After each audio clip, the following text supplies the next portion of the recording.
Outbreak zombies, एक खूंखार कहानी। रात के अंधेरे में घना कोहरा हर तरफ फैला हुआ था।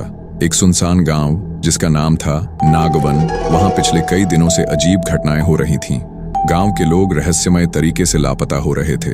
इस घटना की जांच के लिए पुलिस इंस्पेक्टर अरविंद और उनका असिस्टेंट मौर रोहित सांड गांव पहुंचे।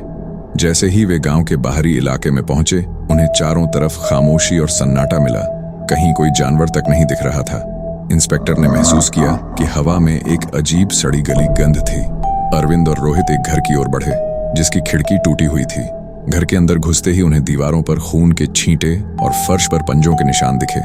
रोहित ने डरते हुए पूछा, सर, ये किसी जानवर का काम हो सकता है? अरविंद ने जवाब दिया, ये कोई जानवर नहीं है, यहाँ कुछ बड़ा खेल हो रहा है। तभी एक धीमी कराहने की आवाज सुनाई दी। दोनों आवाज की ओर बढ़े। कोने में एक आदमी बैठा हुआ था। उसके शरीर पर घाव थे और उसकी आंखें सफेद थीं। अरविंद ने पूछा, तुम कौन हो? क्या हुआ यहाँ? आदमी ने लड़खड़ाते हुए कहा, वो आ गए हैं, जंगल से बचो। और वह वहीं मर गया। दोनों अब गांव के पास के जंगल की ओर बढ़े। जैसे ही वे जंगल में घुसे, उन्होंने देखा कि जमीन पर खून के धब्बे और टूटे हुए पेड़ों के निशान थे। अचानक झाड़ियों से अजीब आवाजें आने लगीं। तभी झाड़ियों से 5 ज़ॉम्बीज बाहर निकले।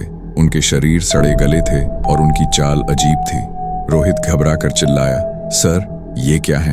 अरविंद ने तुरंत अपनी पिस्तौल निकाली और गोलियां चलाईं, लेकिन ज़ॉम्बीज बिना रुके उनकी ओर बढ़ते रहे। जैसे तैसे दोनों भागते हुए एक पुरानी हवेली तक पहुंचे। हवेली के अंदर घुसते ही दरवाजा अपने आप बंद हो गया। चारों ओर अंधेरा था। तभी एक धीमी डरावनी आवाज गूंजी, तुम यहाँ क्यों आए हो? ये तुम्हारी कब्र बन जाएगी।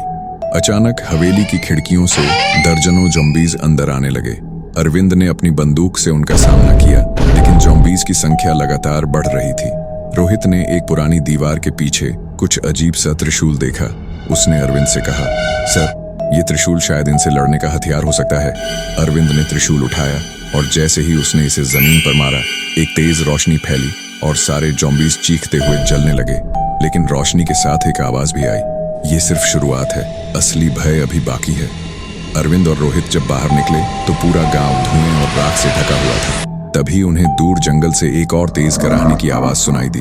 अरविंद ने कहा, हमें अभी और लड़ाई लड़नी है, ये खत्म नहीं हुआ। ऐसी और भूतिया डरावनी वीडियो देखने के लिए चैनल को सब्सक्राइब करें। इंस्टाग्राम, फेसबुक पर देख रहे हैं तो फॉलो करें।